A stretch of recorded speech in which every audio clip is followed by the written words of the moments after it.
Јасен е и познат ставот на ВМРО-ДПМН во однос на законот за двојазичност, но еве каква е состојбата на терен, дали обичниот граѓанин, како реагира обичниот граѓанин на овој закон? Реакциите се навистина негативни, чувствата кај луѓето се големи, на едно високо ниво. Било дали е тоа Босилово, било дали е тоа Ново село, денеска ве радови, Струмица, Струмичко, од оние посети кои што и состаноци кои што имав можност деновиве да ги реализирам на теренот овдека. Реакциите се навистина негативни. Навистина луѓето не може да најдат вистинската логика зошто мораше сега и зошто мораше ваков закон да се донесе, чуму беше потребен овој закон. Но очигледно дека погрешните политики на Зоран Заев, неговата самобендисаност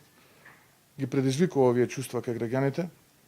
Ова навистина не беше потребно сега да се случи, не беше потребно да се случи на ваков начин со прекршување на сите закони, на процедурите, на деловникот во собранието, да се донесе еден ваков антиуставен закон, а потоа во втора фаза и неприменлив. Се надевам дека се уште постои разум кај господин Зоран Заев и групата која што него го поддржува да го повлечат овој закон, бидејќи се уште нема подпис и од страна на претседателот на државата,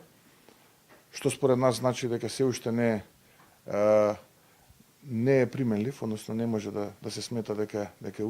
усвоен, да го повлечат,